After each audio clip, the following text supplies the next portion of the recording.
Cycle चलाते चलाते रघु ने एक बार आसमान की ओर देखा। उसने देखा कि राख के रंग का आसमान बादलों से घिर रहा है। चारों ओर की हवा जैसे थम गई हो। उसे समझ में आ गया कि तूफान आने वाला है, लेकिन कुसुमपुर पहुंचना अभी भी बहुत दूर था। रघु ने पैडल पर जोर से दबाव डाला, लेकिन वो ज्यादा दूर तक जा नहीं पाया। अचानक जोर का तूफान आ गया, साथ ही लगातार तेज बिजली कड़कने लगी और थोड़ी ही देर में मूसलधार बारिश शुरू हो गई। सामने का रास्ता बारिश की परत में छिप गया। रघु ने कोई और उपाय ना देखकर एक घने पेड़ के नीचे शरण ली, लेकिन फिर भी वह बारिश की मार से बच नहीं सका। हे भगवान, इस तूफान को रोको, मेरी रक्षा करो। शायद भगवान ने उसकी प्रार्थना सुन ली। थोड़ी ही देर में तूफान और बारिश थम गई, लेकिन सड़क की जो हालत थी उसमें अब साइकिल चलाकर आगे बढ़ना संभव नहीं था। मजबूरी में रघु साइकिल को घसीटते हुए आगे बढ़ने लगा, लेकिन थोड़ी दूर जाकर उसे समझ में आया कि वह रास्ता भटक गया है।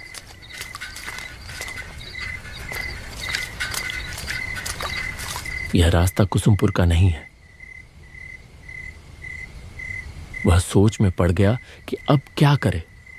तभी उसके कानों में आवाज आई, क्या आप रास्ता भटक गए हैं? रघु चौंक कर देखने लगा। उसने देखा कि धुंधले अंधेरे में एक छाया मूर्ति खड़ी है।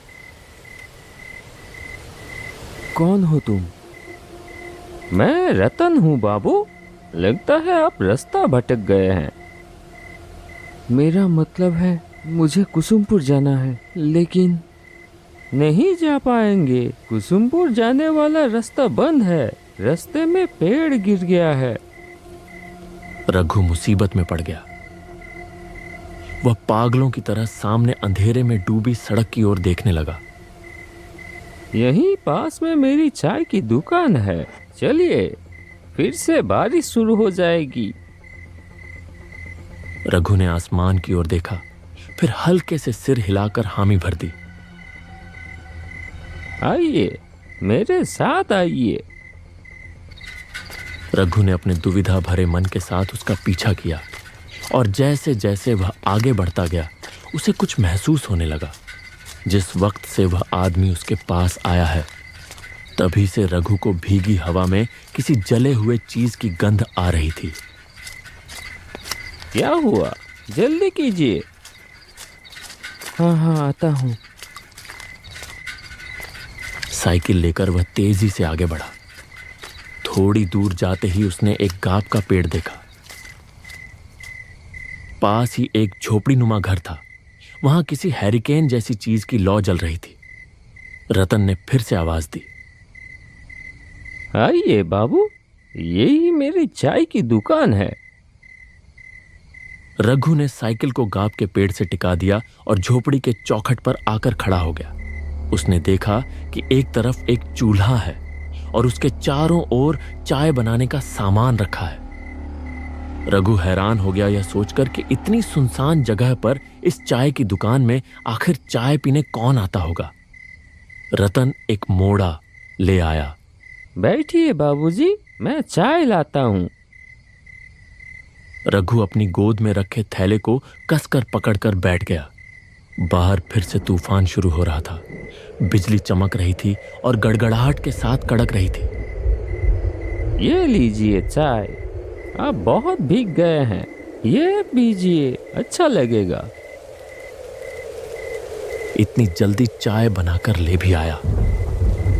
हैरानी की बात थी, हल्की हल्की बारिश शुरू हो गई।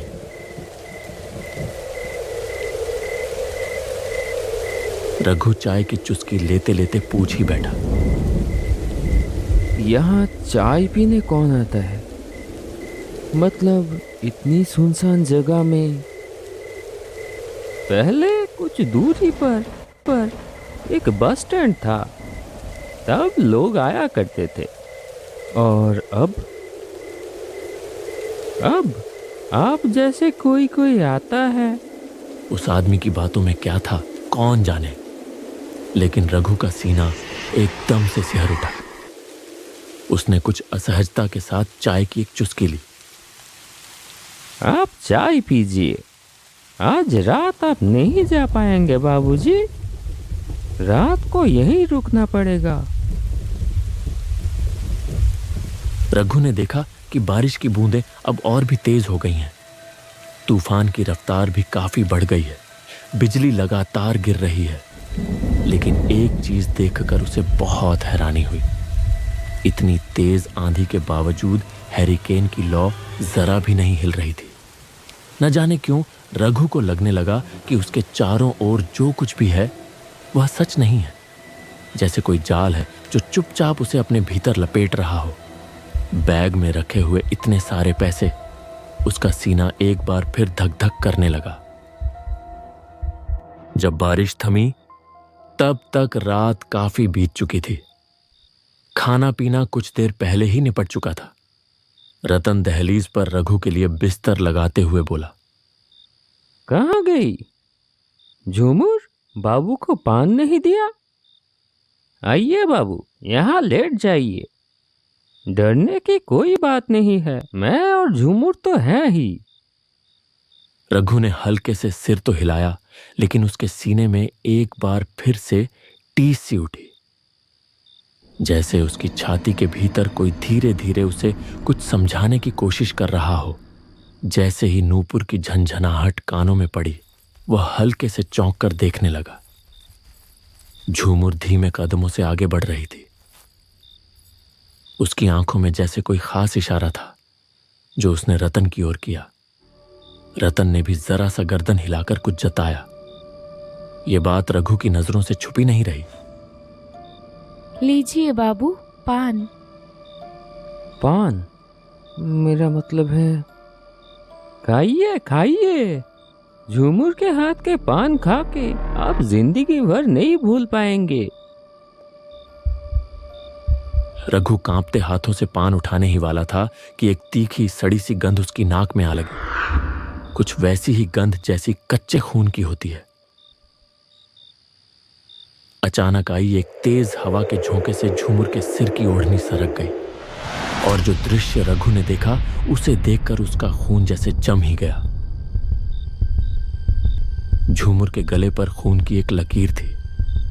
वहां से एक पतली धार बह रही थी। झूमर ने तेजी से अपनी ओढ़नी ठीक की और पलक झपकते ही गायब हो गई। रघु ने जैसे मशीन की तरह पान को मुंह में डाल लिया।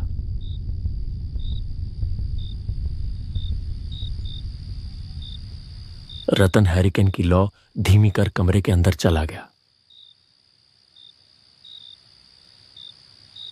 रघु एक अजीब सी घबराहट और बेचैनी लेकर लेट गया। रात गहरी और शांत थी। केवल झिंगुरों की आवाज उस सन्नाटे को तोड़ रही थी। पास के किसी झाड़ी से एक भूखा सियार चीख उठा। फड़फड़ाते पंखों की आवाज के साथ एक काला उल्लू आकर गाब के पेड़ पर बैठा और अपनी डरावनी आवाज में बोल उठा।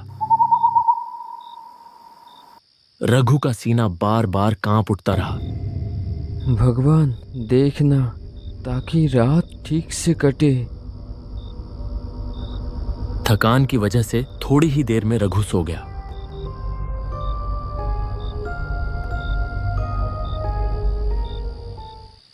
अचानक एक डरावनी चीख चारों ओर गूंज उठी।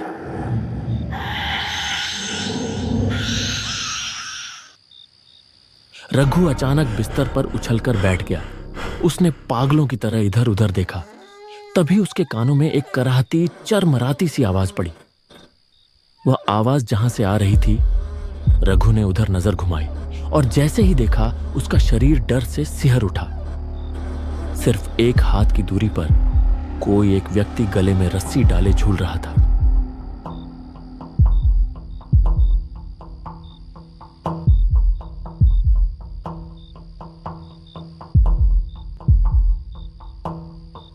क्या हुआ बाबूजी?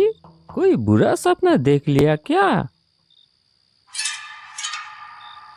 रघु ने देखा कि झोपड़ी के सामने जो आंगन जैसी जगह है, वहां एक लगभग टूटे झुके बांस के मचान पर रतन बैठा है।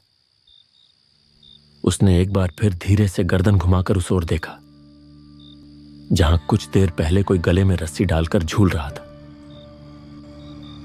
लेकिन यह क्या, वहां अब कुछ भी नहीं था। क्या ढूंढ रहे हैं बाबूजी? कुछ नहीं है, वो सब बुरा सपना है। मतलब तुम इतनी रात को बाहर क्यों हो? बहुत गर्मी है, इसलिए बाहर की हवा लेने आया हूँ। आप भी आइए ना।